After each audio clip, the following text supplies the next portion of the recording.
आज का प्रोग्राम ये सियासी प्रोग्राम नहीं है, लेकिन मैं आज इस मीटिंग के जरिए एक पहल की शुरुआत करना चाहूंगा और अपील करूंगा तमाम पॉलिटिकल पार्टी से, चाहे वो एमआईएम हो, वंचित हो, समाजवादी हो, राष्ट्रवादी हो, तमाम पॉलिटिकल पार्टी से अपील करूंगा कि देखिए, महानगर पालिका हमारा फाउंडेशन है।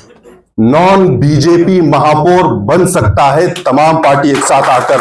इसकी पहल, इसकी कोशिश होनी चाहिए, ऐसा मैं हमारे तमाम नेताओं से अपील करूंगा। असदुद्दीन अवैसी साहब से बात होनी चाहिए, यहां पर महाराष्ट्र के एमआईएम के सदर से बात होनी चाहिए, वंचित के प्रकाश अंबेडकर साहब से बात होनी चाहिए। हमारी पॉलिसी क्या होगी? जब तक हम बीजेपी को रोकने का काम नहीं करेंगे, तब तक हमारा मुस्तकबिल खतरे में है। कि कांग्रेस पार्टी के नेता राहुल गांधी जी का एक लक्ष्य है कि इंडिया अलायंस के जरिए तमाम पॉलिटिकल पार्टीज जो नॉन बीजेपी पार्टीज है, वो सब एक जगह आए और बीजेपी को रोकने का काम करें।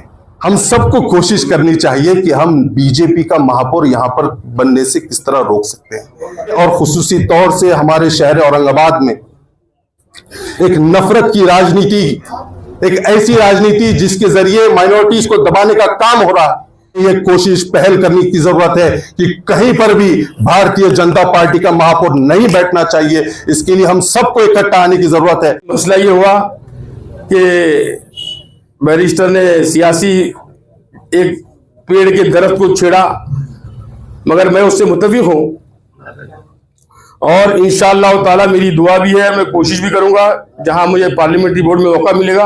आप काबिल मुबारकबाद है, आप एक ऐसी आवाज़ है, आप किसी भी सियासी पार्टी में रहो, लेकिन अल्हम्दुलिल्लाह औरंगाबाद का मुसलमान आपकी आवाज़ पर लब्बैक कहता है। ये तमाम जितने लोग यहाँ पर बैठे हैं, खासतौर से सियासी लोग जो बैठे हैं, तो ये सब आपकी लैब से पास होकर आगे गए हैं और सियासत में अपना अपना काम कर रहे हैं। हाजरीन यहाँ पर मौजूद हैं, मैं समझता हूँ कि सारा शहर जो है तो कमाल साहब ने यहाँ पर समा दिया है। जिनके नाम के अंदर ही कमाल हो तो वही आदमी ये कमाल कर सकता है।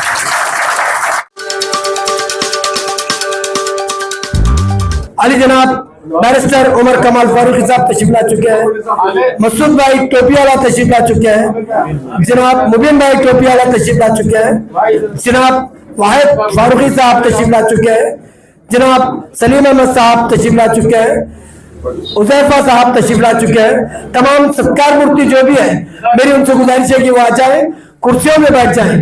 इंशाल्लाह कुछ ही देर में प्रोग्राम का आगाज होगा। मैं तमाम मेहमानों का जनाब बैरिस्टर उमर कमाल फारूकी साहब की ओर से इस्तकबाल करता हूँ, स्वागत करता हूँ। ब्रादरान अस्सलाम वालेकुम रहमतुल्लाहि व बरकातहू। अजीज दोस्तों, आज का यह अज़ीमुश्शान प्रोग्राम अक़लियतों के समाजी, माशी, तालीमी और सियासी मसाइल, इन मसाइल में हम उलझे हुए हैं, इन मसाइल में हम बिछड़े हुए हैं। हमारी आवाज को ऐवानों तक पहुंचाना, हमारी आवाज को किस तरीके से हल करना, हमारे अक़लियतों के प्रॉब्लम, तालीमी प्रॉब्लम, हमारे माशी प्रॉब्लम, हमारे तमाम मसाइल को किस तरीके से हल किया जाए, इसके तहत हमारे बैरिस्टर, नौजवान कायद, नौजवान नेता, हमारे दिलों की धड़कन, गरीबों के मसाइल को हल करने वाले बैरिस्टर उमर कमाल फारूकी साहब ने आज अज़ीमुश्शान आज का जो प्रोग्राम मुनक़िद किया है, इसका मकसद यह है कि आप लोगों की तजावीज़ ली जाए, आप लोगों के मशवरे लिए जाए कि हम अक़लियतों के खास करके दलित, मुस्लिम, सरदार जी, ओबीसी के मसाइल को किस तरह से हल करें। प्रोग्राम का आगाज होगा।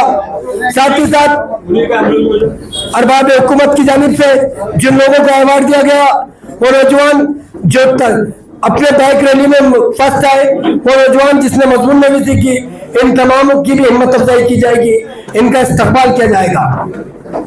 मैं आप तमाम से गुजारिश करता हूँ कि आप तमाम बैठ जाइए। साथ ही साथ इस प्रोग्राम के बाद अज़ीमुश्शान कव्वाली का प्रोग्राम भी मुनक़्क़िद किया गया है।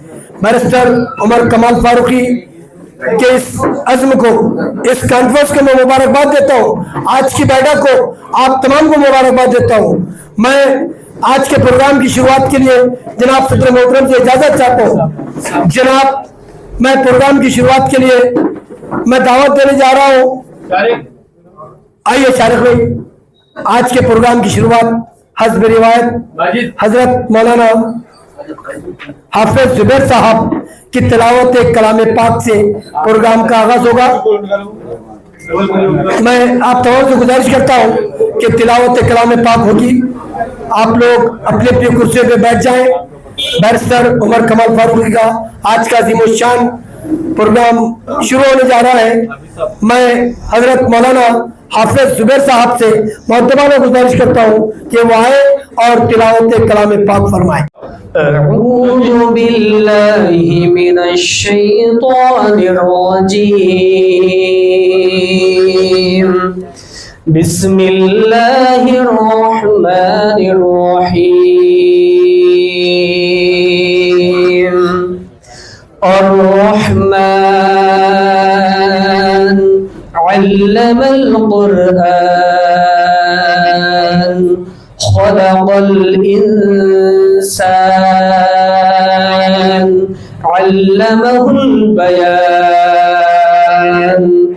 अश-शम्सु वल क़मरु बिहुस्बान वन-नज्मु वश-शजरु यस्जुदान वस-समाअ रफ़अहा ववज़अल मीज़ान अल्ला ततग़व फ़िल मीज़ान वअक़ीमुल वज़्न बिल क़िस्त वला तुख़सिरुल मीज़ान वल अर्ज़ वज़अहा लिल अनाम फ़ीहा फ़ाकिहतुन वन्नख़्लु ज़ातुल अकमाम वल्हब्बुल अस्फ़ि वर्रैहान फ़बिअय्यि आलाइ रब्बिकुमा तुकज़्ज़िबान। सदक़ल्लाहुल अज़ीम। शुक्रिया हाजी साहब। मैं माजिद निज़ामी, आप सबको अस्सलाम वालेकुम। मैं शुक्रगुज़ार हूँ बैरिस्टर साहब का जो आपने एक महत्वपूर्ण टॉपिक पे ये ऑर्गेनाइजेशन डिस्कशन रखा है on socio economical education and political issues of minority. संविधान आर्टिकल 29 और 30 में हमको इजाज़त देता है कि हम इस इशूज़ पे बात करें, हमारी माइनॉरिटीज़ की तालीमी और माशी हालात के अंदर किस तरह सुधार हो। और ये बहुत बड़ा इनिशिएट जो उमर बैरिस्टर साहब ने लिया है, इसका मैं बहुत शुक्रगुजार हूँ कि आपने इनिशिएट लिया। इसका डिस्कशन करने के लिए जगह बहुत बड़ी ऑर्गेनाइज की और आप सबका स्वागत है इसके अंदर। मैं जिस तरह आप सबको पता है कि इस साल माइनॉरिटी डे 18 दिसंबर को सेलिब्रेट किया जा रहा है, उसी के डिस्कशन के लिए ऑर्गेनाइजेशन ने आज एक मीटिंग ऑर्गेनाइज की है और वक्त की कमी के लिए मैं फेलिसिटेशन का सिलसिला आगे बढ़ाऊंगा। जिनमें साउथ अफ्रीका घाना देश की जानिब से law and human service subject पे PhD से नवाजा गया, तो इनका सत्कार मैं कमाल फारूकी साहब से कहना चाहूँगा कि इनके हाथों किया जाए। मिस्टर नवाब पटेल साहब से मैं गुजारिश करूंगा।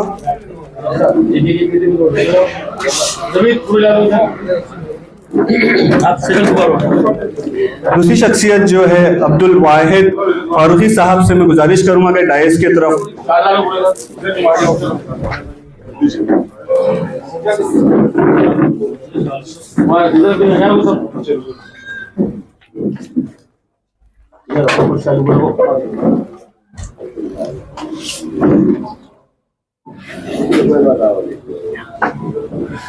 आप अपनी तालियों की गूंज से इनका स्वागत करिए।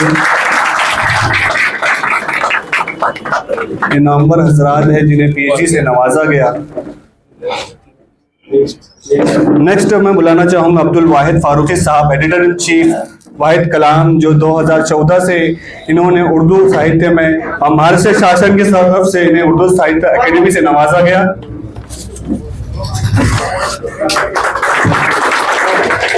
आप अपनी तालियों की गूंज बरकरार रखें। ये वो चेहरे हैं जिसने हमारे शहर का नाम रोशन किया। मुबीन टोपीवाला साहब से मैं रिक्वेस्ट करूंगा कि आप जी नासिर सिद्दीकी साहब हमारे जानी मानी शख्सियत की भी हम गुजारिश करेंगे कि कमाल अंकल मोमिन साहब का स्वागत करें। मोमिन साहब को भी महाराष्ट्र शासन की तरफ से उर्दू साहित्य में अवार्ड से नवाजा गया। नेक्स्ट मैं बुलाना चाहूंगा विकार अहमद के फर्जंद इफ्तिखार विकार अहमद खान साहब का, जो स्टीफन साहब स्टीवर साहब का मैं फादर स्टीफन साहब करेंगे। फादर स्टीवर साहब से रिक्वेस्ट करूंगा कि आप इस यंग नौजवान जिसने motor bike rally India biggest motor expo के अंदर जो कैस्ट्रॉल के तरफ से स्पॉन्सर किया जाता है एमबी वैली एयरपोर्ट पे,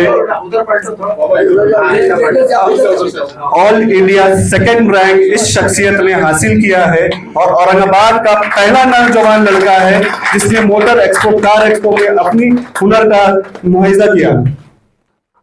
हमें बहुत खुशी है कि उमर साहब इन नौजवान चेहरों को शहर के सामने ला रहे हैं।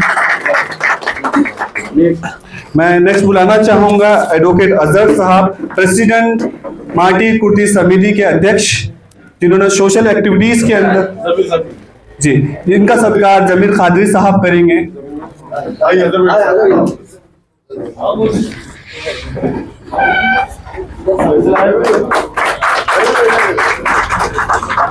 अब मैं जो शख्सियत को बुलाने जा रहा हूँ, मैं दूसरी शख्सियत को जिसको बुलाना चाह रहा हूँ वह है मोहम्मद अली फारूकी, जिसने student council president unopposed panel से लंदन में जीत हासिल की।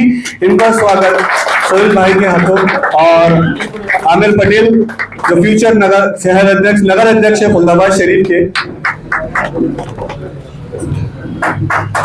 ये वो चेहरा है जो उमर बैरिस्टर साहब के छोटे भाई है, कमाल अंकल के फर्जंद है। इन्होंने लंदन में बखूबी अनअपोज अपने पैनल को चुन के लाया।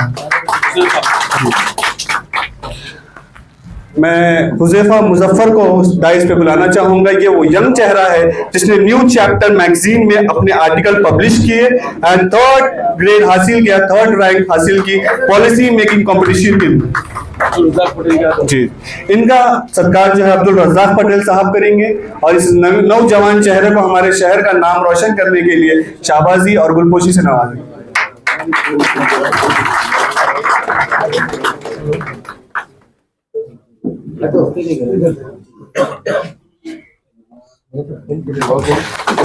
सैयद मुश्तबा से मैं गुजारिश करूंगा डाइस की तरफ आए। ये यंग चेहरा है जिसने एसएससी एग्जाम में 98% हासिल किए हैं।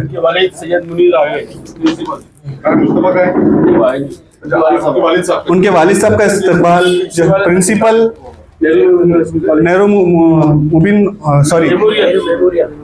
Nehru memorial school united agenda के अंदर आप प्रिंसिपल है। इनके फर्जंद ने बखूबी तौर पे 98% हासिल करे और आपकी दोनों बेटियां ने अपने शहर का, अपने तालुके का, अपने महाराष्ट्र का नाम रोशन कर रही है एमबीबीएस फील्ड में। और मैं सलीम अहमद साहब से भी गुजारिश करूंगा कि वो डाइस पे मौजूद हो।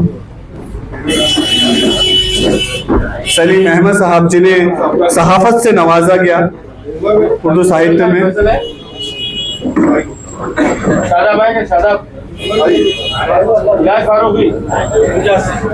इनायत फारूकी साहब से मैं गुजारिश करूंगा कि डाइस के करीब आए और सलीम अहमद साहब का सत्कार करें।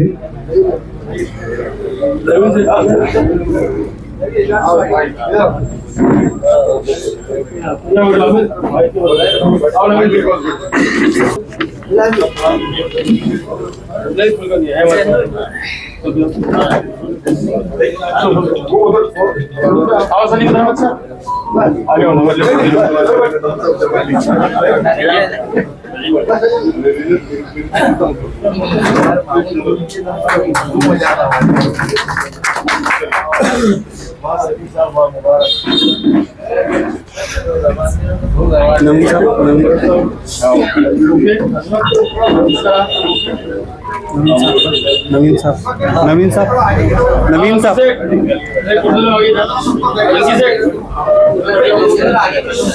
मैं गुजारिश करूंगा कि आप चेयर पे अपनी तशरीफ को नवाब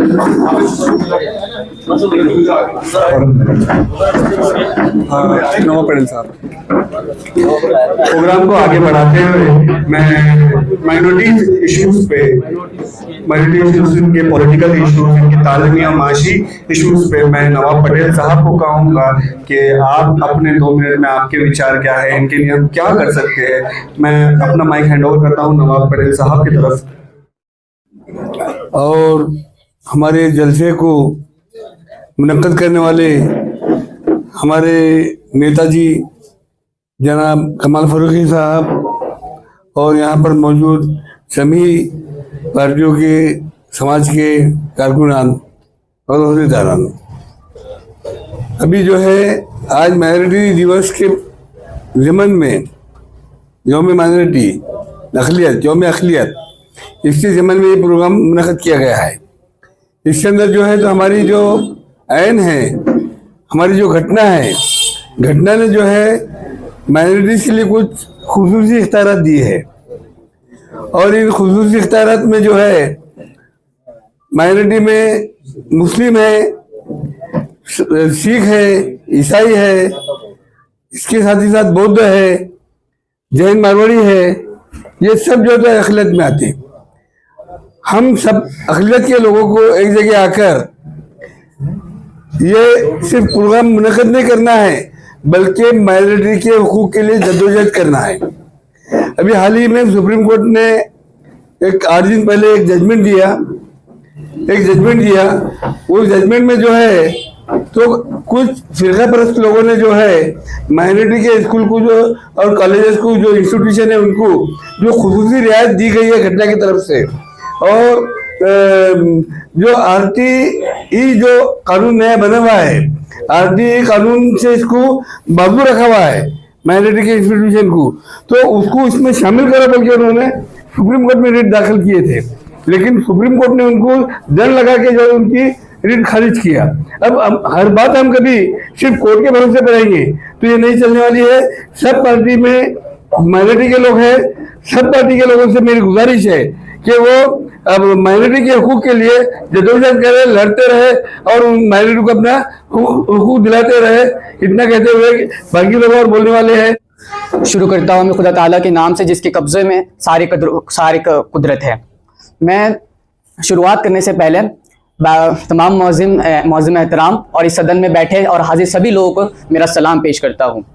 और मैं शुरुआत करने से पहले मैं कमाल फारूकी साहब और बैरिस्टर उमर कमाल फारूकी साहब का शुक्रगुजार हूँ कि उन्होंने मुझे इस मंच पर बोलने का मौका दिया और मेरे जैसे जितने भी नौजवान हैं उन्हें उनकी हौसला अफजाई में लगे रहते हैं।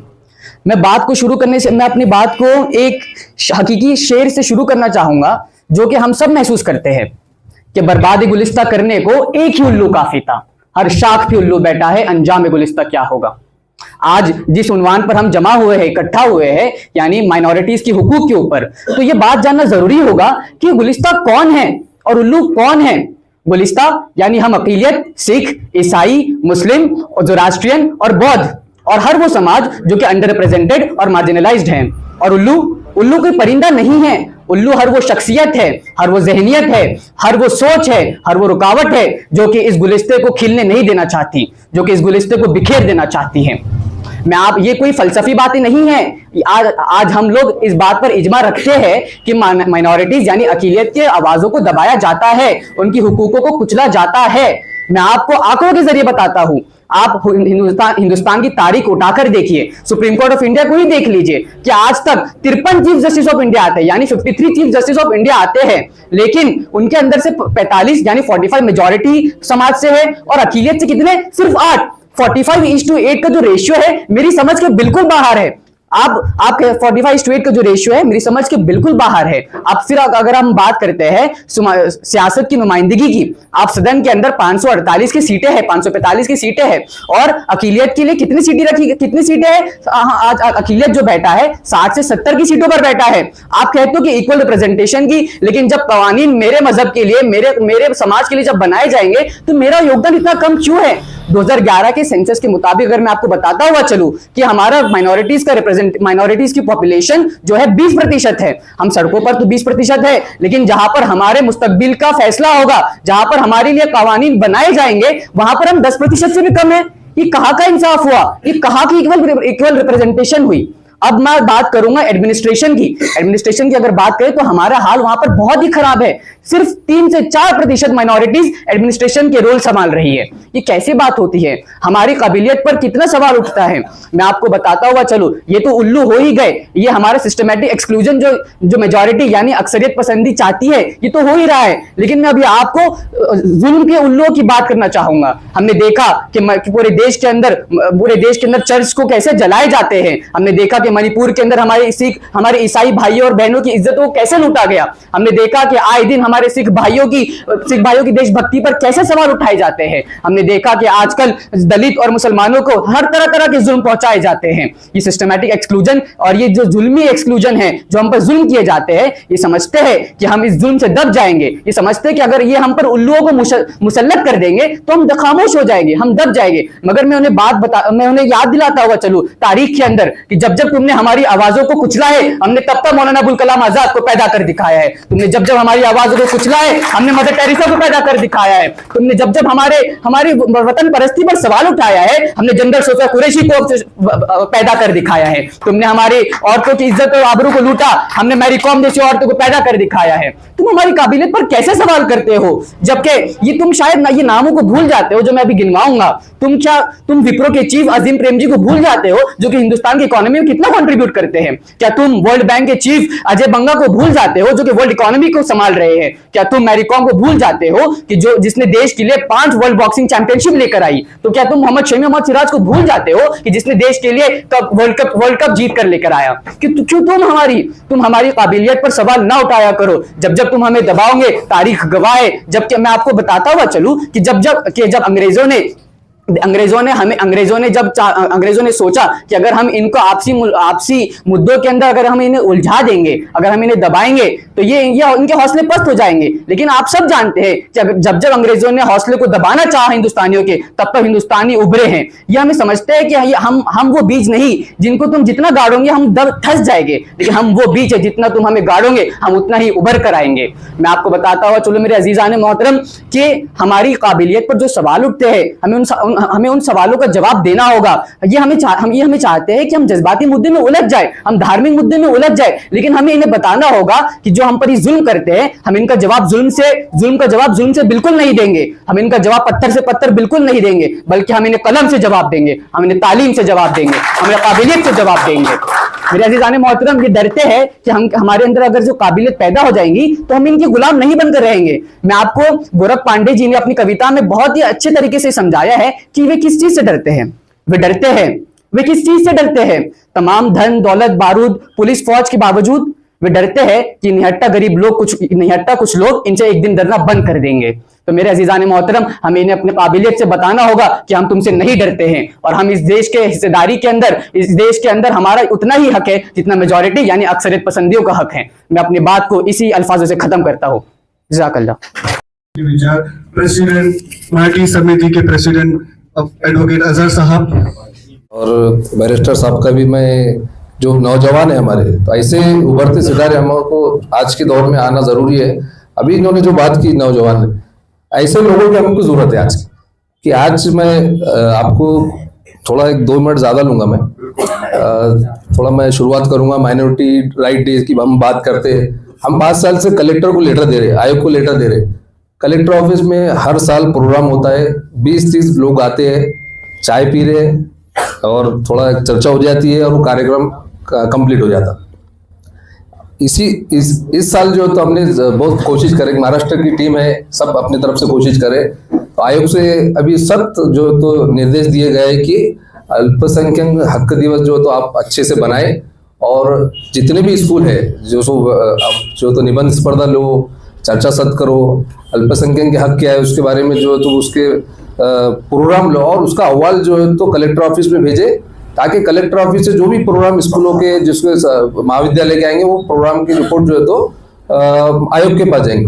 मगर अफसोस ये है कि 4 साल से ये कोई प्रोग्राम हमारे स्कूलों में भी नहीं हो रहे। तो अभी इस साल से जो है तो अभी कल जाके कलेक्टर साहब को पर्सनल मिला और निवासी जो हमारे जिलाधिकारी उनसे भी मुलाकात की, और मैंने ये कहा कि सर आयोग का पत्र है और स्ट्रिक्टली वार्निंग है कि अल्पसंख्यक हक का दिवस जो तो हमको बड़े धूमधाम से मनाना।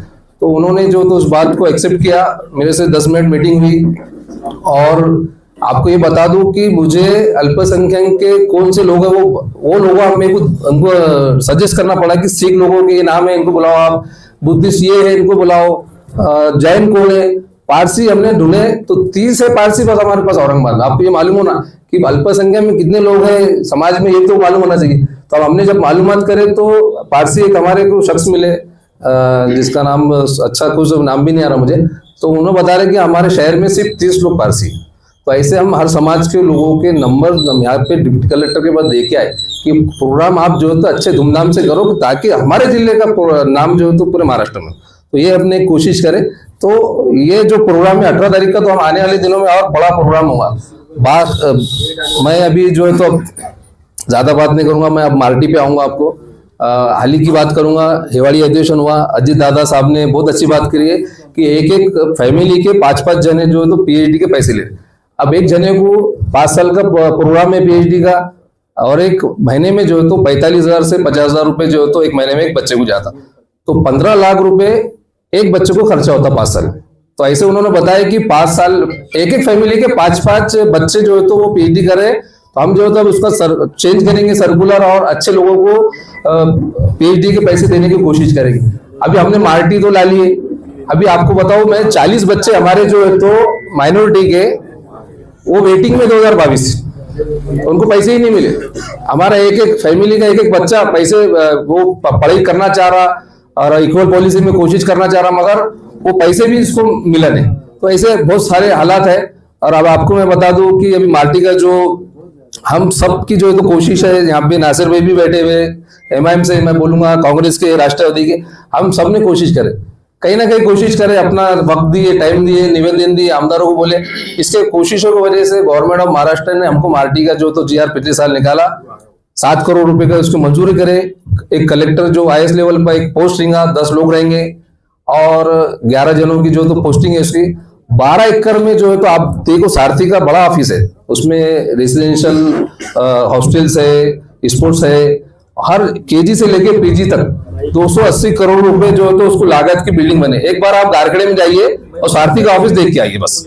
तो अभी हम जो मांग रहे हैं, मार्टी गवर्नमेंट ने जीआर निकाल ली मगर उसकी अमलबजावनी को देरी हो रही। ठीक है, हम जो है तो कमजोर है, माइनॉरिटी है, गवर्नमेंट लोग बोलते हैं कि बीजेपी गवर्नमेंट है, ठीक है, लेट हुआ मगर हमने कोशिश करे, लेट आए मगर दुरुस्त आए। मगर आने वाले दिनों में हमारे बच्चे जो तो ज्यादा से ज्यादा मार्टी के जरिए से हर तबके में आपको उसका जो लाभ जो है तो वो हमको मिलाने की अपने तरफ से कोशिश करना पड़ेगा। बहुत सारे इशू है, लोग अभी बोलने वाले हैं, और 18 तारीख को मैं कमाल फारूकी साहब को बोलूंगा और बैरिस्टर साहब को बोलूंगा कि 18 दिसंबर में जो है तो 18 माइनर कलेक्टर साहब के पास 12 बजे प्रोग्राम है, मगर आचार संहिता की वजह से खुला इंस्ट्रक्शन दिया है कि पॉलिटिकल लोग उसमें नहीं आएंगे। अब हाँ, मार्टी तो minority research and training institute government ने जो है तो अल्पसंख्यक समाज के लिए दी हुई है, और ये बहुत सारी चीजें मैं और बोलूंगा। 45 पेज की मेरे को फाइल दीजिए। अभी देखिए, ये मौका अच्छा मिला कमाल फारूक साहब ने, तो ये मैं बात आपको रख रहा हूँ। ये मैंने 45 पेज की पीपीटी बनाया, माइनॉरिटी के कितने योजनाएं। मैंने 5 साल से जो है तो कंटिन्यू बोल रहा हूँ कि गवर्नमेंट की एक बुक आप बनाइए, उसमें उर्दू, मराठी, हिंदी में जो है तो बुक आप दीजिए, ताकि हमारे जो भी योजना है गवर्नमेंट की, वो योजना जो तो हमारे जरूरतमंद को उसको योजना की मालूमात मिलेंगे और वो योजना का लाभ उठाएंगे। तो अफसोस की ये बात है कि मुझे सेक्रेटरी को देना पड़ रहा है कि 18 तारीख को ये पीपीटी आप जो है तो प्रेजेंटेशन करो। इतने बुरे हालात है, अब कौन बोलेगा। और ये पीपीटी में मैंने इतना स्टडी किया, उसको हमारे इंटेलेक्चुअल लोग से हमने एक मीटिंग ली। मैंने जब सेक्रेटरी के पास रखा ना, तो उन्होंने शर्मिंदा हो गया, उसने बोला कि आपने हमारे से अच्छा पीपीटी बनाई। तो ये हालात है, गवर्नमेंट ऐसी है, ठीक है, हम कोशिश कर रहे हैं, मगर तो आपका ये चीज आपको मालूम होना चाहिए कि क्या कर रहे हैं क्या नहीं कर रहे। हम अगर बोलेंगे नहीं तो फिर आगे बोलने का मौका भी नहीं मिला। तो सबसे पहले तो मैं कमाल फारूकी साहब का बड़ा मशकूर हूँ कि कम से कम शहर में तमाम पार्टियों के जिम्मेदारों को एक प्लेटफॉर्म पर लाने में वो कामयाब हुए। उसके लिए मैं चाहता हूँ कि तालियां बजाए। क्योंकि ऐसा बहुत कम मौका मिलता है कि तमाम सियासी जमातें एक प्लेटफार्म पर आकर बात करें। बात करें अक़लियतों की, तो मुल्क के हालात आप वाकिफ़ हैं, मुझे बताने की ज़रूरत नहीं कि मौजूदा हुकूमत तो बिल्कुल नहीं चाहती कि अक़लियतों को कोई भला हो। वो खालिस मुसलमानों को टारगेट करके, एक फ़िरक़े को खौफज़दा करके अपना सियासी फ़ायदा उठाना चाहती है, और वो मकसद में अपने कामयाब भी हो रही है। दरअसल अक़लियतों की तरक्की में सबसे बड़ी रुकावट अगर मेरी समझ से कोई है तो वो हुकूमतें हैं, क्योंकि हुकूमतें नहीं चाहती कि कोई अक़लियत आगे बढ़े। अल्हम्दुलिल्लाह लेकिन मौजूदा दौर में मुकामी मुसलमान हो या और दूसरे फ़िरक़े हो जो तालीम की तरफ रुजू हो गए हैं, जिसका सीधा सीधा फ़ायदा मुस्तक़बिल में हमारी नस्लों को होने वाला है। वरना हालात तो ऐसे हो गए थे कि हम ही को क़ातिल कहेगी दुनिया, हम ही को क़ातिल कहेगी दुनिया, हमारा ही क़त्ल-ए-आम होगा, हम ही कुएं खोदते फिरेंगे, हम ही पे पानी हराम होगा। तो ये हालात है हमारे। आज जो अक़लियतों के सिलसिले में कमाल भाई ने जो बात रखी यहाँ पर, और बहुत से लोगों ने ख़ासतौर पर जो नौजवान बच्चा बात कर रहा था, मुझे बड़ा फ़ख्र महसूस हुआ कि आने वाला कल अगर कुछ ऐसे बोलने वाले नौजवान ऐसी बातें करें, और वो भी संजीदगी से, कि हम मुस्तक़बिल कैसा बनाएंगे हमारी नस्लों का।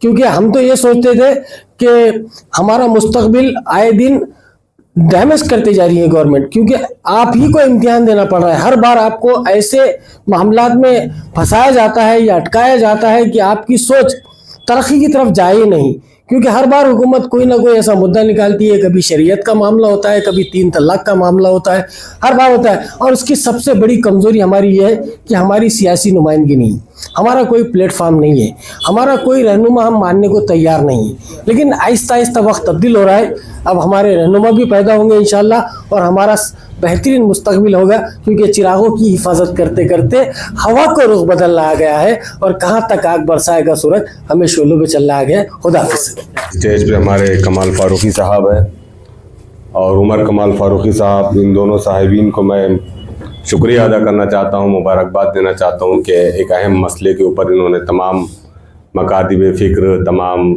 सियासी पार्टियों के और तमाम दूसरे मज़ाहिब के हमारे भाइयों को जमा करके एक तबादला ख़याल और गुफ्तगू करने का मौका दिया। इसमें कोई दो राय नहीं है कि मसाइल बहुत ज़्यादा है और लड़ाई लड़ने वाले लोग बहुत कम हैं। यहाँ सबसे बड़ी और ख़ुशी की बात यह है कमाल साहब के आपने तमाम सियासी पार्टियों को एक जगह जमा किया। यहाँ जितने सियासी पार्टी के लोग हैं, मैं अपने आप को मिलाकर कह रहा हूँ कि आप जिस भी सियासी पार्टी में काम कर रहे हैं, ये आपकी अपनी जिम्मेदारी है कि आप अपने आप को वहाँ पर प्रेजेंट करने की बजाय अपने समाज को प्रेजेंट करें। चाहे आप किसी भी सियासी पार्टी में रहते हैं, अगर आप समाज की बात करेंगे तो उन सियासी पार्टियों में आपके ताल्लुक से ये एहसास पैदा होगा कि नहीं, ये अपने समाज का वफादार आदमी है, तो ये हमारा भी वफादार रह सकता है। ये एहसास हमको हमारे अपने बड़ों को, चाहे वो किसी पार्टी में हो, शिवसेना में हो, कांग्रेस में हो, एनसीपी में हो, ये चीज़ें हमको ऊपर तक पहुँचाने की ज़रूरत है।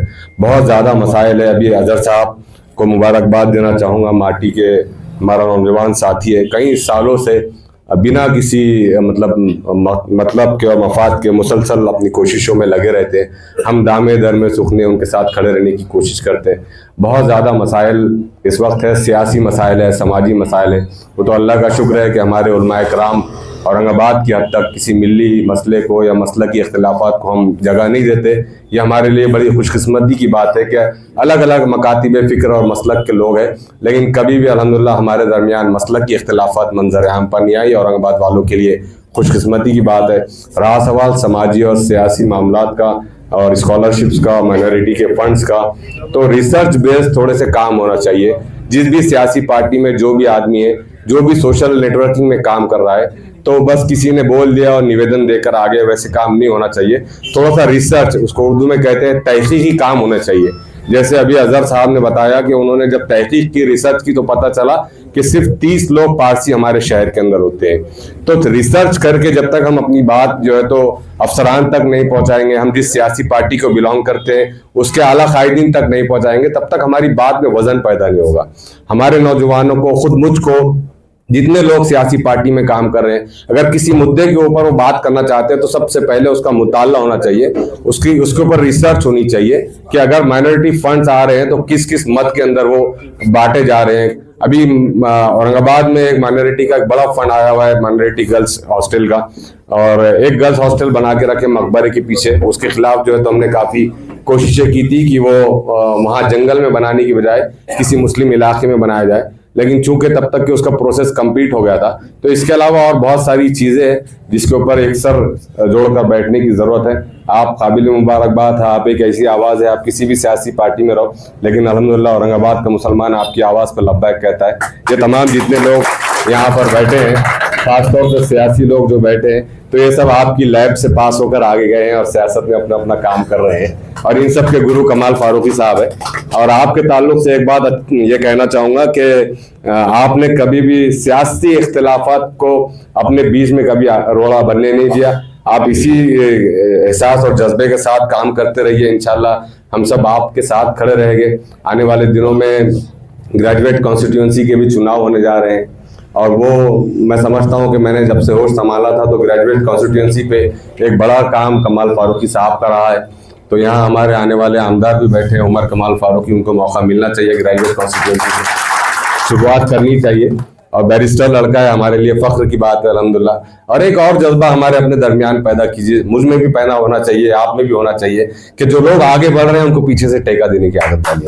जब वो आगे बढ़ेंगे तो फिर हमें कोई टेका देगा पीछे से इंशाअल्लाह। हमारे सियासी नजरियात अलग अलग हो सकते हैं, लेकिन अल्हम्दुलिल्लाह तेरा मेरा रिश्ता क्या, ला इलाहा इल्लल्लाह, इस बुनियाद पे हम काम कर रहे हैं और आगे भी करेंगे। अल्लाह से दुआ है कि हमारे कामों को कबूल करे और उसमें हौसला और इस्तेकामत अता करे। मेरे नेता कमाल फारूकी साहब, नासिर भाई अभी पीएचडी में, नाम ना बोलो, एक दो तीन लोगों के लिए तो पूरे सम्मानीय स्टेज पर मनमोहन सिंह का लड़का हमारा प्रतिनिधि कर रहा है ना, हाँ नवीन सिंह रोवर है, और मेरे सब भाइयों। अभी शारिक ने बात करी, सही है। औरंगाबाद में जो लीडरशिप पनपती है, डेवलप होती है, उससे खींचने का काम ज्यादा होता है। मेरे टाइम में शारिक को मालूम है, जितने पत्रकार हैं उनको मालूम है, 8,400 लोग एजुकेटेड हो गए, उसमें से 1,500 डॉक्टर बने, और रोज एक ऑपरेशन लगता था कलेक्टर ऑफिस।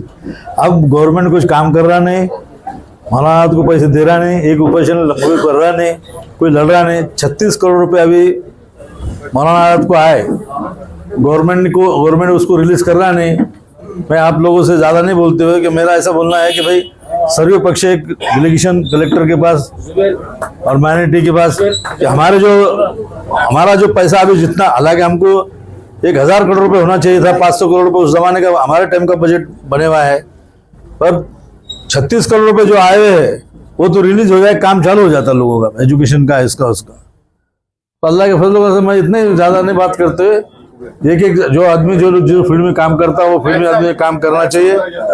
मगर अभी शारिक, मेरा बोलना ऐसा है कि तुम्हारे पास प्रेस है, प्रेस से एक आह्वान करो और सब पूरे समाज के, सब पार्टी के लोग, मनमोहन सिंह के और समाज के लोग, नवीद ये और कलेक्टर को बोल मिले कि तुम ये हमारे जो पैसे मंजूर हुए उतने तो रिलीज करो पहले, बाद में इसको खर्चा नहीं होते आ रहा है, इसको भी मार्च आ रहा है, ये भी पैसे रिलीज नहीं होंगे। तो इतना ही बोलते मेरा भाषण खत्म। आज बात सियासी लोगों की नहीं है, ना ही वोट की है।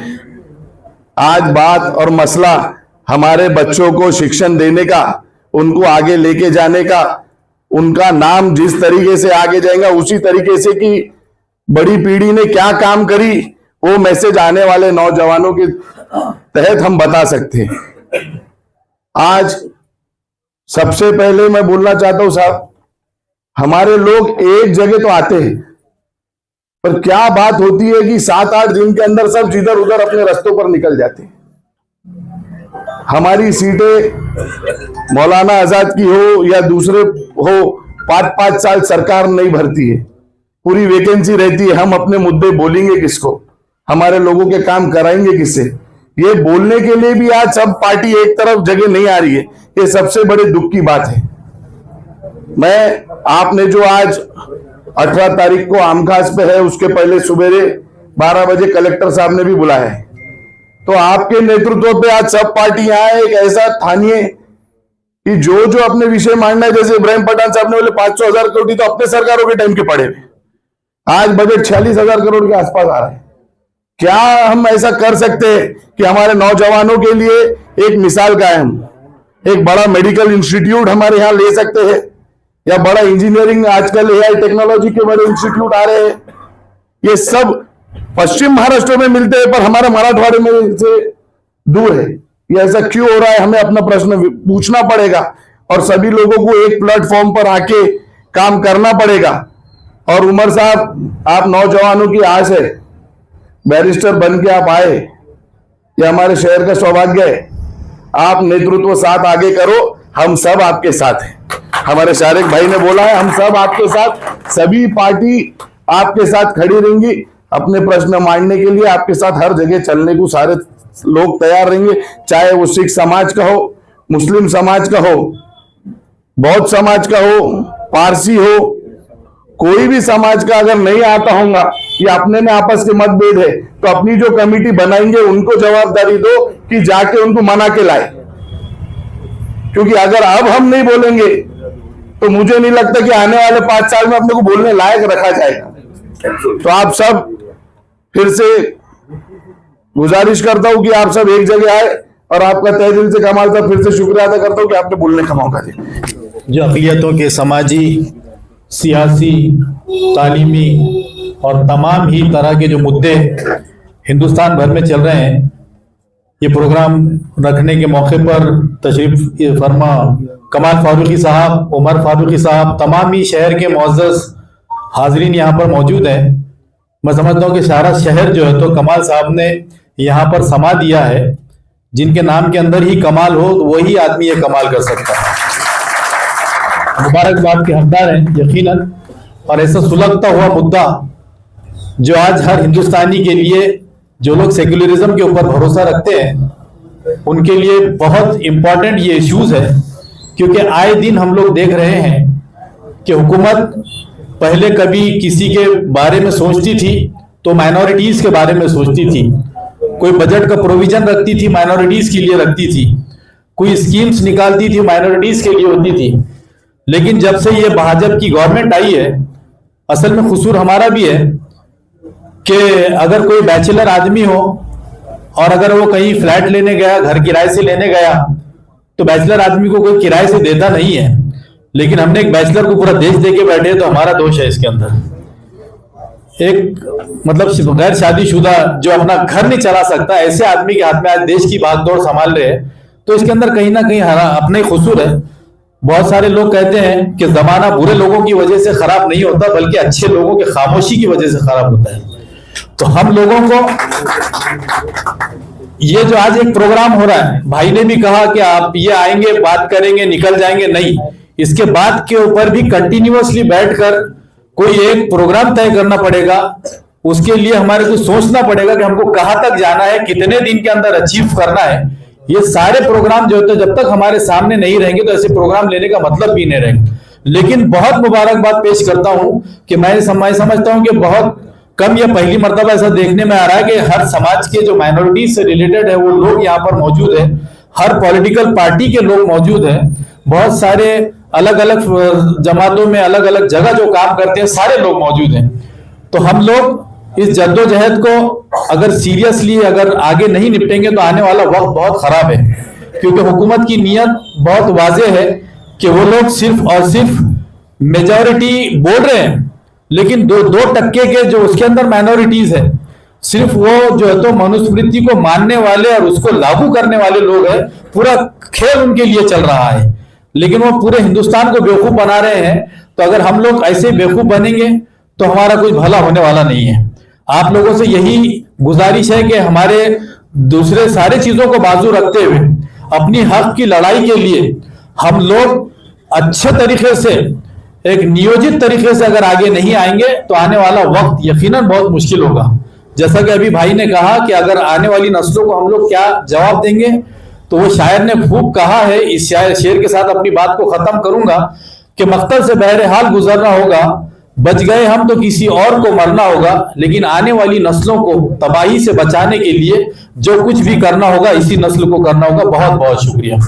फादर स्टीफन साहब जो बिशप है थर्ड यहाँ पर, और आपके लिटिल फ्लावर के, और नवीन सिंह साहब जो सिख समाज से नेतृत्व करते हैं, माइनॉरिटीज में सारे कम्युनिटी के लोग आते हैं, इकट्ठा सबको यहाँ बुलाया गया और बुलाने के साथ साथ मदु किया गया और मसाइल पर डिस्कशन हो और आगे फ्यूचर में लाए अमल बनाया जाए। इस सिलसिले में यहाँ हम इकट्ठा हुए हैं। मैं अब समाजवादी की पार्टी के जनाब अब्दुल रऊफ से गुजारिश करूंगा कि वो 2 मिनट में अपने ख्यालात रखें माइनॉरिटीज के बारे में। कमाल फारूकी साहब के ऑफिस पर यहाँ पर मौजूद हमारे नवाब साहब, नासिर भाई, नवीन भाई, रिस्पेक्टेड फादर और कांग्रेस के सब ज्येष्ठ नेता और तमाम पार्टी के नेतागण, सभी समाज के लोग, दोस्तों, आज हम देख रहे हैं हालात क्या चल रहे हैं मुल्क के अंदर। और गुलिस्तां को जब खून की जरूरत पड़ी तो सबसे पहले गर्दन हमारी कटी। हमसे कहते हैं ये अहले वतन, ये तुम्हारा चमन नहीं हमारा चमन है। जब जब भी कुछ बात आती है तो अल्पसंख्यक समाज, चाहे वो मुस्लिम हो, चाहे वो दलित हो, चाहे सिख हो, चाहे ईसाई हो, अपने सीने पे गोली खाकर इस देश को संवारा है, इस देश को सजाया है। लेकिन आज मुट्ठी भर लोग आप पर, हम पर राज कर रहे हैं। उसकी वजह यह है कि उन्होंने आपको और हमको सबको तोड़ा है, सबको अलग अलग खाने में बिठाया है। मुबारकबाद देता हूं कमाल साहब, आज आपने एक गुलदस्ता सजाया है और ये गुलदस्ता ऐसा खुशबू बिखराएगा कि आने वाले दिनों में हर जगह इसकी खुशबू कारपोरेशन से लेकर असेंबली से लेकर पार्लियामेंट तक जाते रहेगी, ये मुझे उम्मीद है। और आज हमारे देश को, हम सबको इस चीज की जरूरत है। इसलिए मैं एक बात बोलूंगा कि मत देख के गुलशन में गुल आए कि खाक आए। निगेटिव सोच कभी मत रखो, ये देख के गुलशन में बाहर कैसी आए, इसके लिए हमको सोचना है। और आज बहुत से हालतों से आप और हम जूझ रहे हैं और कुछ कर भी नहीं पा रहे हैं। भारत रत्न डॉक्टर बाबा साहब अंबेडकर ने जो हमको संविधान दिया है, ये सरकारें उस संविधान को मानने के लिए तैयार नहीं है। हमको संविधान मनवाना पड़ेगा, हमको संविधान से चलना पड़ेगा। इसलिए आज जो ये गुलदस्ता यहां पर सजा है, मैं फिर से एक बार बहुत मुबारकबाद देता हूं। और एक बात बोल के मैं मेरी जगह लेता हूं कि अभी तो कई इम्तिहान बाकी है, अभी तो कई इंतखाम अभी बाकी है, अभी तो नापी है मुट्ठी पर जमीन हमने, अभी तो सारा आसमान बाकी है। आज के इस प्रोग्राम के सदर क्रिश्चियन कम्युनिटी को जो रिप्रेजेंट कर रहे हैं, फादर स्टीफन साहब, कमाल फारूकी साहब, नासिर भाई, नवीन सिंह साहब, जमीर भाई, शारिक साहब, इब्राहिम पठान साहब, आमिर भाई, तमाम स्टेज पर बैठे हुए मुअज़्ज़िज़ मेहमानान जिसका आज इस प्रोग्राम में इस्तकबाल हुआ, सभी सत्कार मूर्ति, बुजुर्गों, दोस्तों, नौजवान साथियों, अस्सलाम वालेकुम रहमतुल्लाहि व बरकातुहू।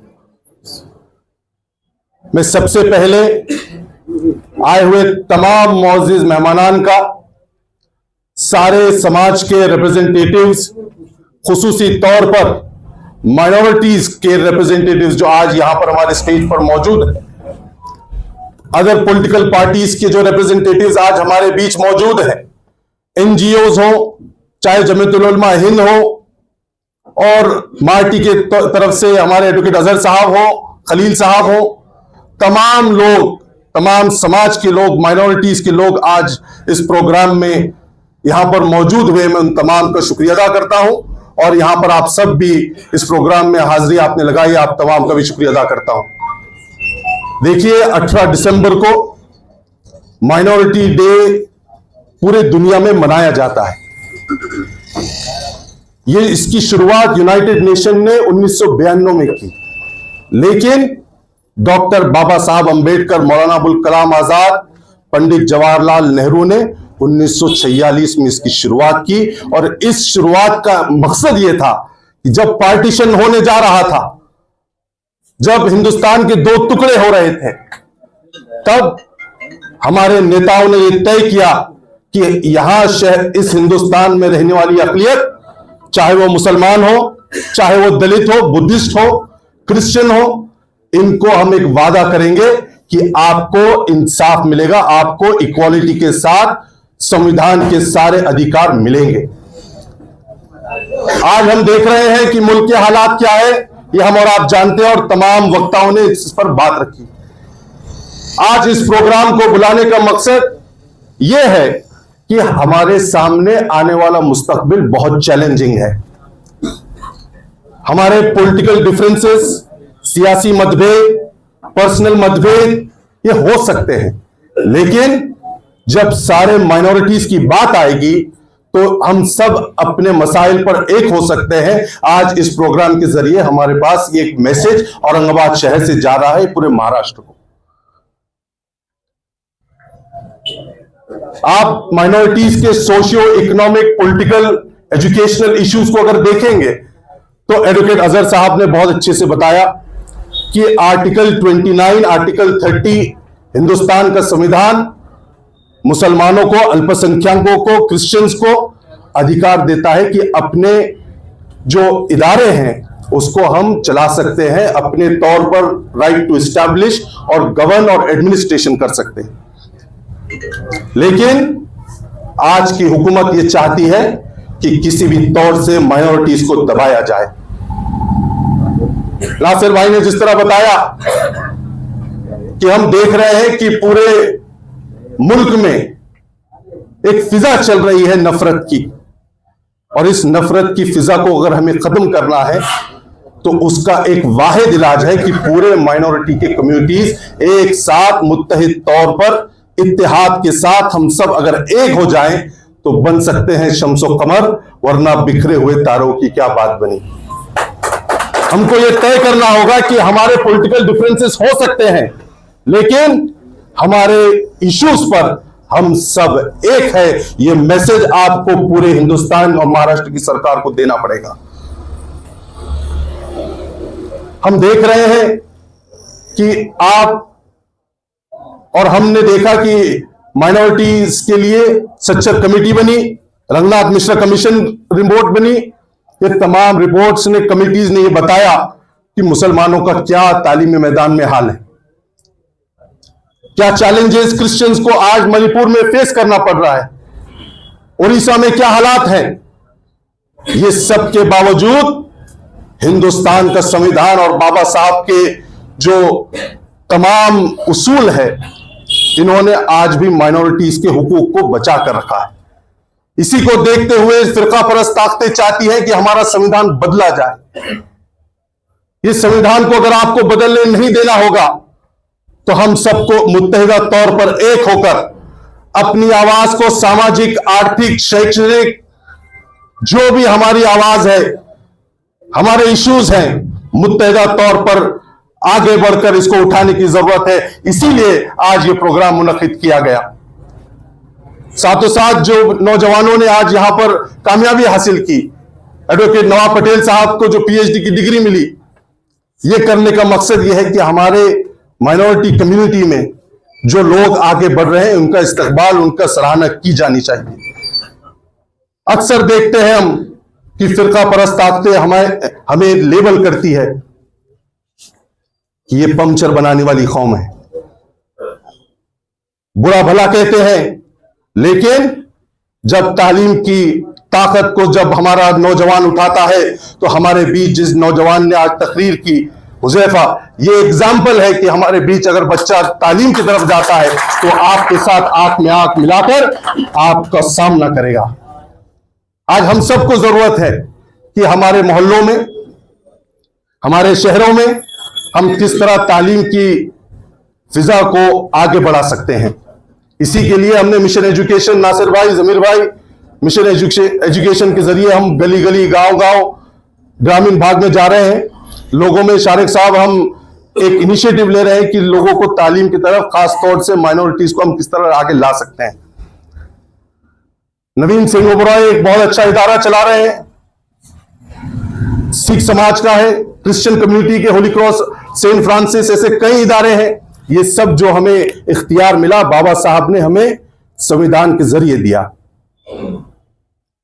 ये सब हमारे मसाइल, ये सामाजिक, शैक्षणिक और आर्थिक जो तमाम इश्यूज हैं, इस पर हम गुफ्तगू कर रहे थे आज। लेकिन आज मुझे ये महसूस होता है कि इन तमाम चीजों को अगर हल करना है तो सबसे अहम ताकत राजकीय ताकत होती है। अगर आपका पॉलिटिकल रिप्रेजेंटेशन सही होगा, अगर आप मुत्तहिदा तौर पर भले ही दूसरी पार्टी में हो, लेकिन माइनॉरिटीज के इशू को लेकर अगर आप आगे बढ़ते हैं, तो मैं समझता हूं कि माइनॉरिटीज को दबाने का काम कोई नहीं कर सकता। मैं आज इस मीटिंग के जरिए एक पहल की शुरुआत करना चाहूंगा और अपील करूंगा तमाम कांग्रेस पार्टी के नेताओं से, कमाल फारूकी साहब से, इब्राहिम पठान साहब से और तमाम पॉलिटिकल पार्टी से, चाहे वो एमआईएम हो, वंचित हो, समाजवादी हो, राष्ट्रवादी हो, तमाम पॉलिटिकल पार्टी से अपील करूंगा कि देखिए, महानगर पालिका हमारा फाउंडेशन है। अब तक जो हो गया वो ठीक है, वो चलिए, बीत गई बात गई, लेकिन क्या हम ऐसी कोशिश कर सकते हैं जहां पर नॉन बीजेपी महापौर बन सकता है? तमाम पार्टी एक साथ आकर इसकी पहल, इसकी कोशिश होनी चाहिए। ऐसा मैं हमारे तमाम नेताओं से अपील करूंगा। असदुद्दीन अवैसी साहब से बात होनी चाहिए, यहां पर महाराष्ट्र के एमआईएम के सदर से बात होनी चाहिए, वंचित के प्रकाश अंबेडकर साहब से बात होनी चाहिए। देखिए, जब तक हम डायलॉग नहीं करेंगे, जब तक हम एक दूसरे के मसाइल पर डिस्कशन करके ये तय नहीं करेंगे हमारी पॉलिसी क्या होगी, जब तक हम बीजेपी को रोकने का काम नहीं करेंगे, तब तक हमारा मुस्तकबिल खतरे में है। समाजवादी पार्टी से अबू आसिम आजमी साहब हो, शरद पवार साहब से बात करनी चाहिए। और मैं ये इसलिए भी कह रहा हूं कि कांग्रेस पार्टी के नेता राहुल गांधी जी का एक लक्ष्य है कि इंडिया अलायंस के जरिए तमाम पॉलिटिकल पार्टीज जो नॉन बीजेपी पार्टीज है, वो सब एक जगह आए और बीजेपी को रोकने का काम करें। ये इसलिए कोशिश है कि अगर कॉन्स्टिट्यूशन, संविधान ये बचेगा तो हम बचेंगे, वरना हमारा मुस्तकबिल बहुत खतरे में है। ये हम सबको ध्यान में रखना पड़ेगा। आज का प्रोग्राम ये सियासी प्रोग्राम नहीं है, लेकिन कल 15 तारीख को आचार संहिता लागू हुई, महानगर पालिका के इलेक्शन डिक्लेयर हुए, लोकल बॉडीज के इलेक्शन होने जा रहे हैं। एक बहुत सुनहरा मौका सभी पार्टीज के लिए है। देखिए, पिछले वक्त में कितनी गलतियां हुई, क्या हुआ, क्या नाराजगी थी, ये सब तो चलता रहेगा। आम आदमी पार्टी भी है हमारे साथ में, उबैद भाई भी है यहां पर, और तमाम पॉलिटिकल पार्टीज, चाहे जो भी हो, हम सबको कोशिश करनी चाहिए कि हम बीजेपी का महापौर यहां पर बनने से किस तरह रोक सकते हैं। क्योंकि आप देखिए, महाराष्ट्र में और खुसूसी तौर से हमारे शहर औरंगाबाद में एक नफरत की राजनीति, एक ऐसी राजनीति जिसके जरिए माइनॉरिटीज को दबाने का काम हो रहा है। और ये मराठवाड़ा, ये माइनॉरिटीज का रीजन है, और इस रीजन में हमें यह कोशिश, पहल करने की जरूरत है कि कहीं पर भी भारतीय जनता पार्टी का महापौर नहीं बैठना चाहिए। इसके लिए हम सबको इकट्ठा आने की जरूरत है। और इसमें मैं अपील करूंगा तमाम नेताओं से यहां पर जो मौजूद है कि देखिए, हमारे सियासी मतभेद हो सकते हैं। बिहार में क्या हुआ, क्या नहीं हुआ, मैं सियासी बात नहीं करूंगा, लेकिन उस वक्त भी सचिन पायलट साहब ने, हमारे कांग्रेस पार्टी के नेता ने, ये कोशिश की थी कि हम दूसरे नॉन बीजेपी पार्टीज को साथ में ले। नहीं हुआ, उसका हमने खामियाजा भुगता। आज हम देख रहे हैं कि एक हमारी बहन, मुस्लिम बहन, उसको अवार्ड मिलता है, तो नीतीश कुमार उसको निकाब में अपनी जब खड़े होकर अवार्ड लेती है, तो नीतीश कुमार मुख्यमंत्री उसका निकाब खींच देता है। ये क्यों हो रहा है? ये इसलिए हो रहा है कि हमारा डिवीजन ऑफ वोट्स हो रहा है। हम एक साथ इकट्ठा नहीं है। हमको जब तक हम डिस्कशन करके एक साथ मिलजुल कर नहीं आते, आप जब शेतकरियों का इशू अगर आप देखेंगे, जब किसान बिल आया तब पंजाब, हरियाणा, उत्तर प्रदेश, पूरे हिंदुस्तान से तमाम समाजों ने सिख समाज का साथ दिया। यह मैसेज दिया हिंदुस्तान ने कि हम सिख समाज के साथ खड़े हैं, किसानों के साथ खड़े हैं। आज वही पहल, वही कोशिश को हमको फिर से दोबारा दोहराने की जरूरत है। और मैं फिर एक बार सभी नेताओं से अपील करूंगा कि देखिए, आप सपकाल साहब से बात करिए, कमाल साहब, पठान साहब, और उनसे भी अपील करिए कि जो राहुल गांधी जी की जो ख्वाहिश है कि वो सब पार्टीज को एक साथ लाना चाहते हैं, आप सबको किस तरह हम सब ला सकते हैं। और औरंगाबाद शहर में, हमारी महानगर पालिका में तिरंगा नॉन बीजेपी का महापौर किस तरह बैठ सकता है, इस पर कोशिश होनी चाहिए। इसी के साथ साथ मैं ज्यादा वक्त नहीं लूंगा, फिर एक बार आप तमाम का शुक्रिया अदा करता हूं कि आप लोग यहां पर मौजूद हुए। यहां पर जितने लोग जिन्होंने अपने अपने तौर पर कामयाबी हासिल की, उनकी हिम्मत अफजाई की। इतना ही कहते हुए मैं अपनी जगह लेता हूं। खुदा हाफिज, जय हिंद, जय भीम। यहाँ पर सिख समाज के नेता नवीन सिंह जी, नासिर सिद्दीकी साहब, जमीर कादी साहब, शारिक नक्शबंदी साहब, इब्राहिम पठान साहब और भावी नगर अध्यक्ष आमिर पटेल खुल्दाबाद, ईसा कुरैशी और सियासी लीडरान, यहाँ पर नायब साहब हमारे जो जमीयतुल उलमा के सदर है के बॉस, समाजवादी के अब्दुल रऊफ साहब, हमारे मुबीन टोपीवाला साहब, नवाब पटेल साहब, अली फारूकी, जिसको अनअपोज जो यूनिवर्सिटी में लंदन में चुनकर आए मेरा छोटा बेटा, वाहिद फारूकी साहब, विखार के साहिबजादे हमारे हमजा मुजफ्फर, हमारे सलीम भाई पत्रकार मार्टी के, जिसने पूरे महाराष्ट्र में एक अक़लियतों में बेदारी पैदा की है और उसको कामयाब कराए और हुकूमत से अपना लोहा मनवाए, एडवोकेट अजहर साहब, मुजीब भाई, हाजी ईसा कुरैशी, मोइन कुरैशी, हमारे बेबाक दोस्त अब्दुल हफीज़ जो हमेशा अपनी सहाफ़त में बेबाक दिखते हैं, और यहाँ पर काजी शारिक, ज़मीर अहमदुल्ला साहब और तमाम लीडरान, दोस्तों, नौजवान साथियों, पत्रकार भाइयों, आज का प्रोग्राम अल्पसंख्यक दिवस जो हमको हमारे राइट दिए डॉक्टर बाबा साहब अम्बेडकर ने, जो 18 तारीख को दिन मनाना है, उसके पहले हमको अवेयरनेस, जन जागृति करना है कि माइनॉरिटीज़ के जो इशू है उसको हम समझें और समझ के हम कलेक्टरों के साथ डिस्कशन करें। हमारे डिस्ट्रिक्ट में, हमारे ताल्लुक़े में जो अधिकार दिए हुए तहसीलदार को, कलेक्टर को, एजुकेशन ऑफिसर को, पुलिस ऑफिसर को, जो भी गवर्नमेंट के ऑफिसर्स हैं, उसमें बाबा साहब अम्बेडकर ने आर्टिकल 25, 26, 29, 30, 31 जो भी हमारे लिए एक चैप्टर है पूरा अक़लियतों के लिए। बैरिस्टर साहब, आपने एक दो चीज़ें पुरानी बताए, जितना भी है A to Z वो उसका अभ्यास हमारे हर फर्द को होना चाहिए। पढ़े लिखे सभी लोगों को, उकलाओं को, टीचरों को, और हमारे फ़हीम साहब सुपरिटेंडेंट बैठे हुए हैं यहाँ एजुकेशन डिपार्टमेंट के, ये अच्छा जानते हैं अक़लियतों के मसाइल को, एजुकेशन डिपार्टमेंट के।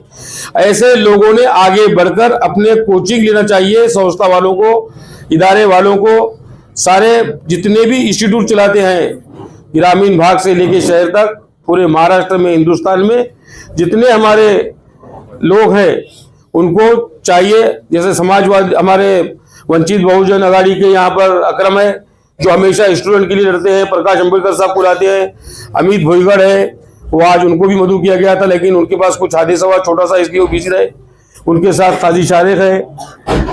मेरा कहने का मतलब यह है कि जो भी एक्टिविटीज में कांग्रेस के, राष्ट्रवादी के, समाजवादी के, वीपीआई के, बीएसपी के, वंचित के, जो भी सोशल वर्कर हर पार्टी के हैं, हर मसलक के उलमाओं से भी मैं गुजारिश करूंगा कि वो अब कम से कम जन जागृति में हिस्सा ले। वो अपने बयान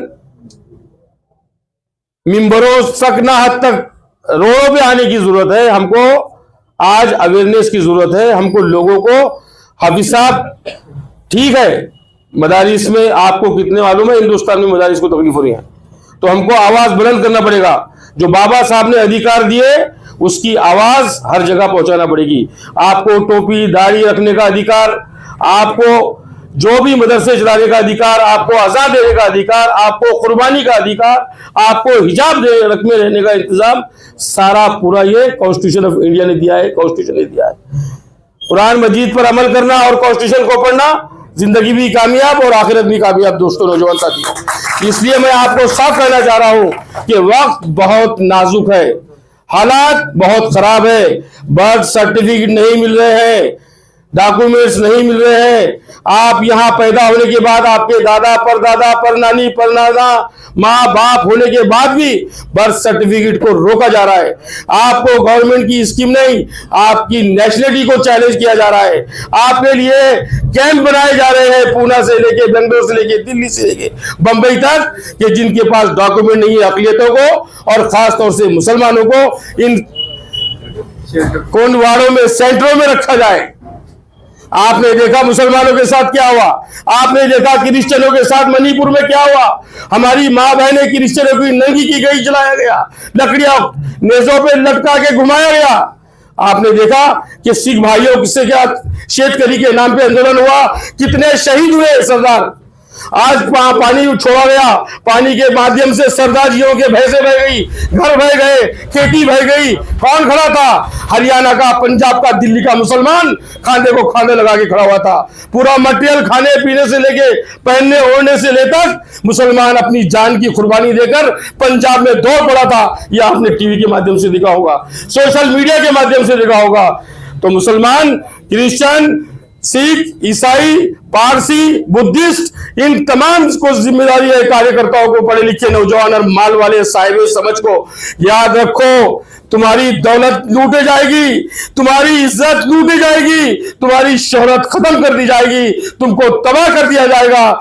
न समझोगे तो मिट जाओगे हिंदुस्तान वालों, तुम्हारी दास्ताना होगी दास्तानों में।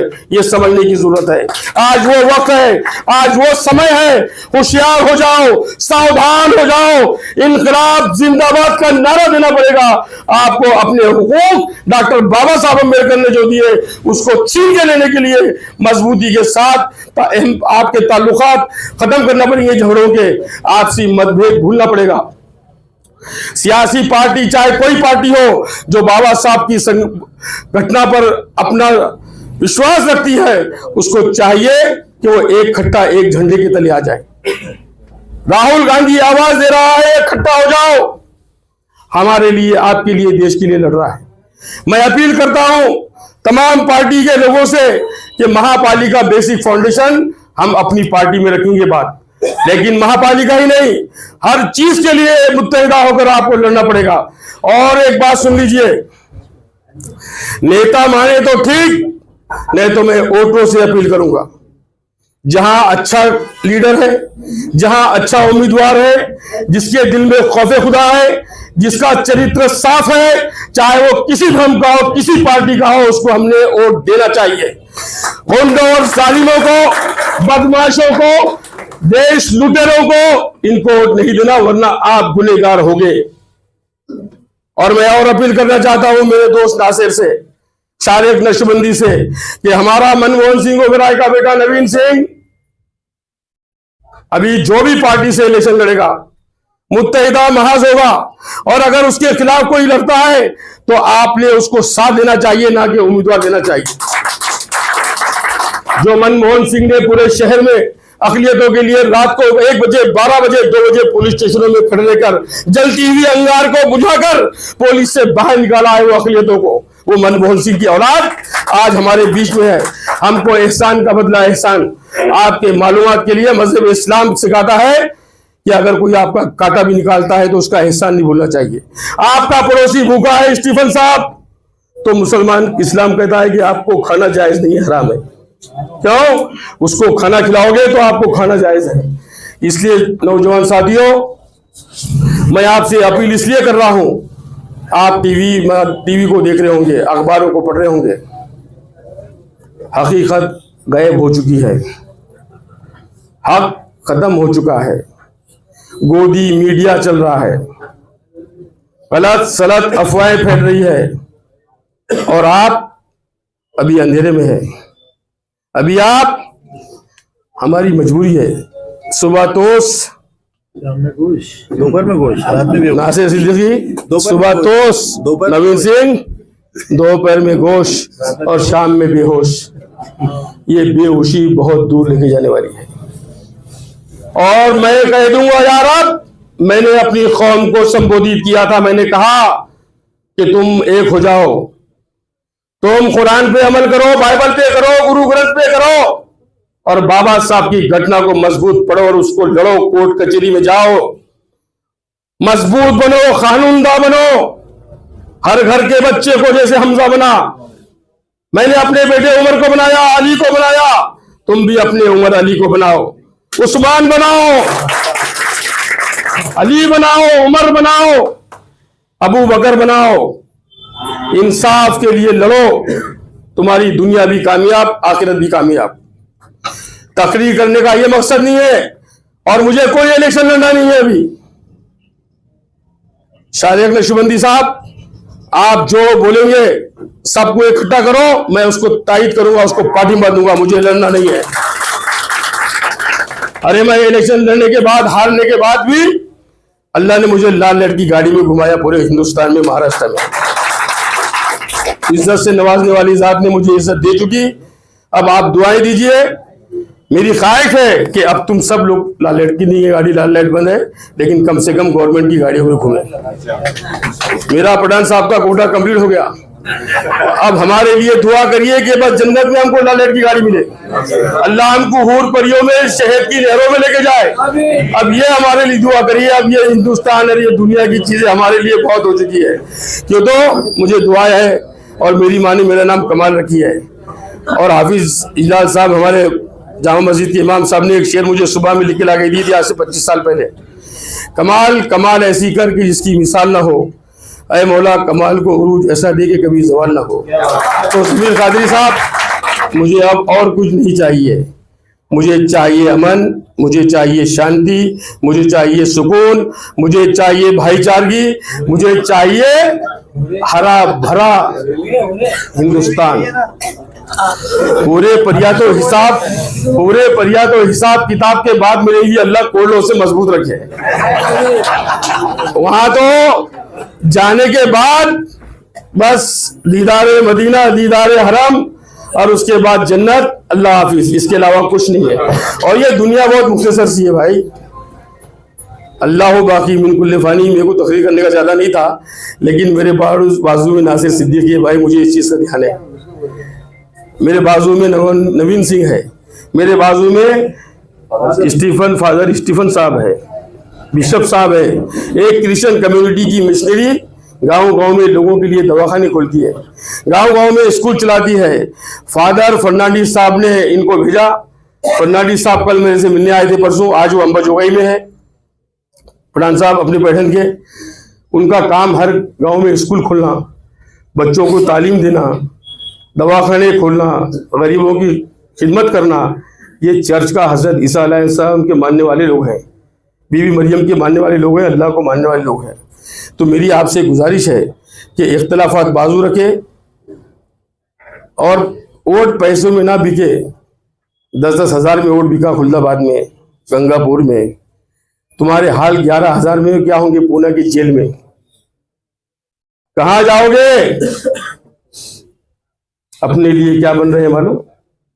खैद खाने बन रहे हैं, सेंटर बन रहे हैं। सावधान, होशियार हो जाइए। अच्छी बातें बहुत कम होती है, बुरी बातें ज्यादा होती है। अच्छे लोगों को लोग कम पसंद कर रहे हैं, बुरी बातों को ज्यादा पसंद कर रहे हैं। ये सब क़यामत के आसार बहुत सारे हो चुके हैं, अब थोड़े बाकी है।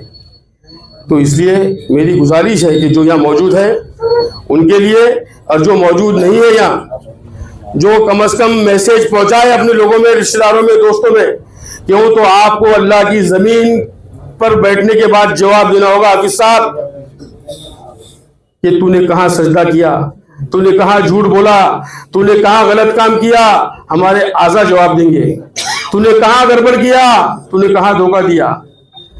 इसलिए अगर दिल में खौफ खुदा है तो फिर कोई चीज की डर नहीं है। इसलिए मैं चाहता हूं कि ये सियासी, आज का तो ये अजहर का प्रोग्राम था, हमारे अजहर मार्टी का, माइनॉरिटीज के इशू पे जो रात दिन लड़ता है, मैंने कहा कि आज अजहर को ज्यादा बोलने दिया जाए, लेकिन मसला ये हुआ कि बैरिस्टर ने सियासी एक पेड़ के दरख्त को छेड़ा, मगर मैं उससे मुत्तफिक हूं और इंशाअल्लाह ताला मेरी दुआ भी है, मैं कोशिश भी करूंगा जहां मुझे पार्लियामेंट्री बोर्ड में मौका मिलेगा।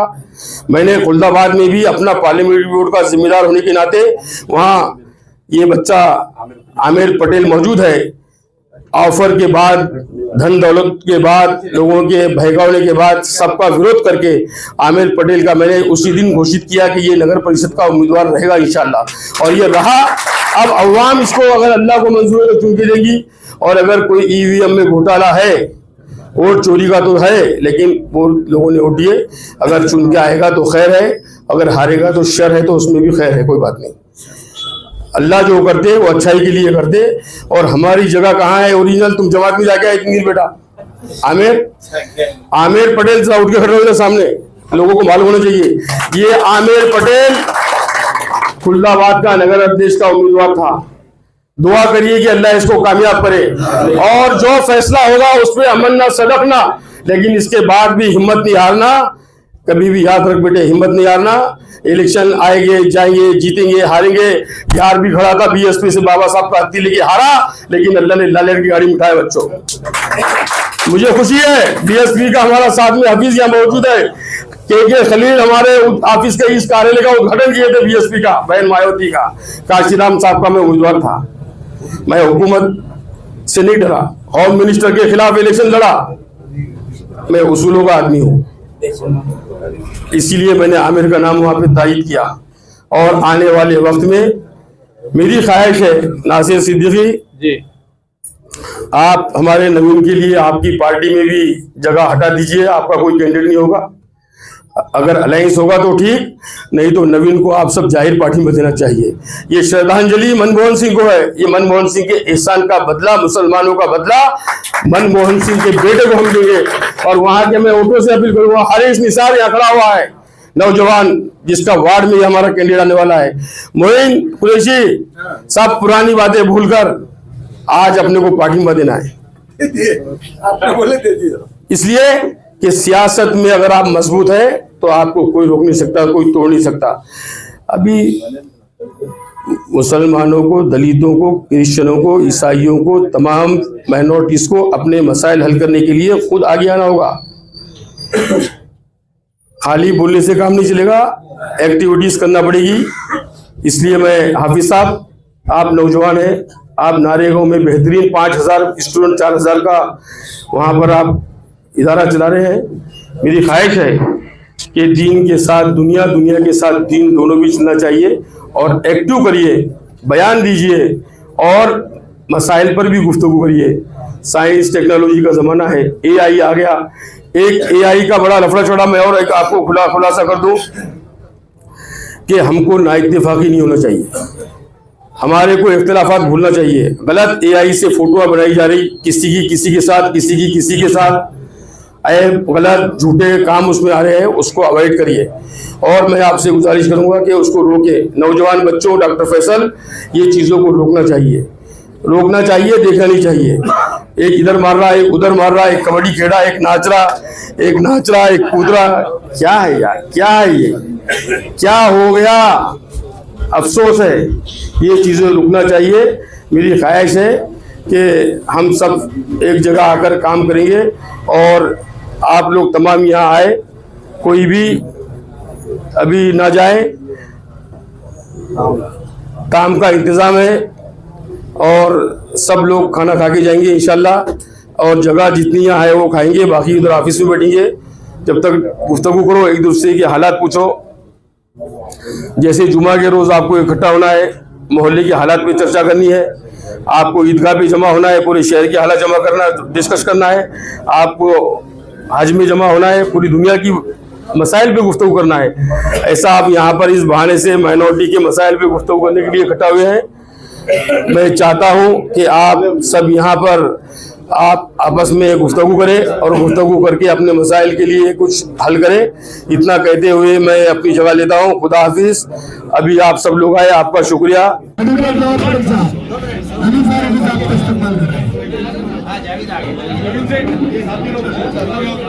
सर अली फारूकी साहब का इस्तेमाल करिए। नवीन इब्राहिम साहब अली फारूकी साहब का इस्तेमाल करिए। नवीन इब्राहिम साहब, नवीन इब्राहिम साहब, सर फारूकी साहब का इस्तेमाल करिए। जनाब अहमद साहब फारूकी साहब का इस्तेमाल करिए। जनाब इमाम सर फारूकी साहब का इस्तेमाल करेंगे। अली फारूकी साहब जो स्टूडेंट काउंसिल के सदस्य हैं, इस्तेमाल करेंगे। अली सर, मोहित सर जनाब अली फारूकी साहब का इस्तेमाल करेंगे। उबैद साहब अली फारूकी, अमान सर इस्तेमाल करेंगे। जनाब अमान सर, मोहित साहब दुष्मंत्रा अली फारूकी साहब का इस्तेमाल करेंगे। अली फारूकी साहब का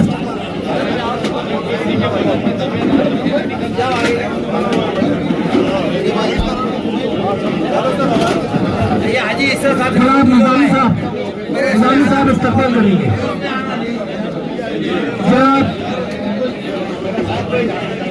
आइए निजामी साहब, अजमत खान साहब, अजमत खान साहब इस्तेमाल करेंगे। आइए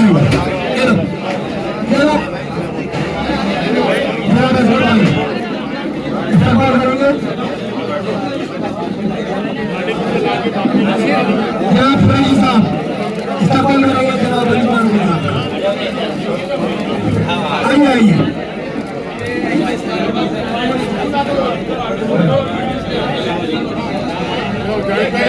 चालू को इस्तेमाल करेंगे। जनाब फराजी साहब अली साहब को इस्तेमाल करेंगे। जनाब हाजी शाहरुख साहब इस्तेमाल करेंगे। राष्ट्रपति कांग्रेस के अशरफ खान साहब, आदिल साहब, आइए जनाब फारूक साहब को इस्तेमाल करेंगे। इसे साहब हाजी इसे साहब जनाब अली फारूकी साहब को इस्तेमाल करेंगे। हाजी शारिक साहब, हाजी शारिक साहब इस्तेमाल करेंगे। जनाब नासिर गुनी साहब, जनाब जानी भाई साहब, शामी भाई, जनाब शामी भाई हवा इस्तेमाल करेंगे। जनाब जावेद साहब धोड़ा, जनाब अली फारूकी साहब का इस्तेमाल करेंगे। धोड़ा साहब हमारे मेहमान मोहम्मद अयूब साहब अली फारूकी साहब का इस्तेमाल करेंगे। जनाब शारिक नसबंदी साहब अली फारूकी साहब का इस्तेमाल करेंगे।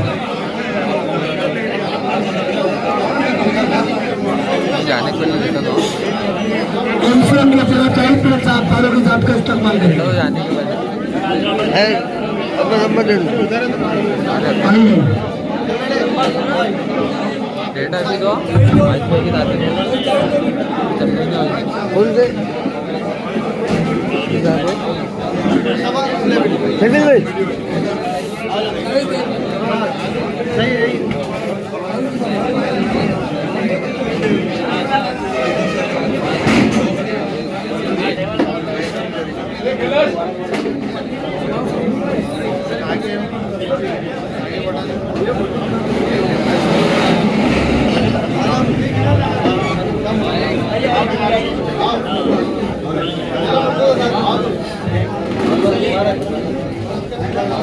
जनाब अब्बास साहब इस्तेमाल करेंगे। जनाब अब्बास साहब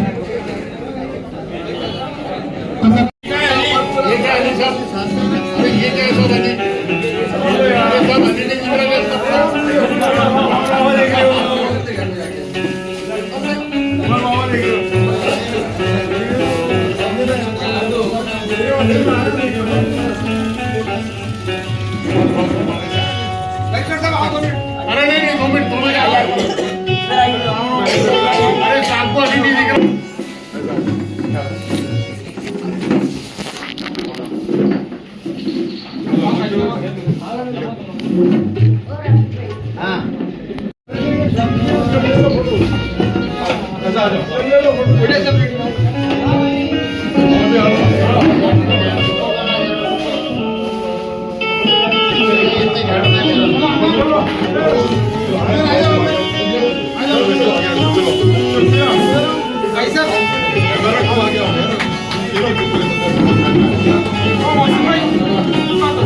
हमारे लिए तमाम औरंगाबाद शहरियान के लिए बड़ा ही खुशी का दिन है कि बैरिस्टर उमर कमाल फारूकी साहब के बाद जनाब कमाल फारूकी साहब के छोटे फर्जन अली फारूकी ने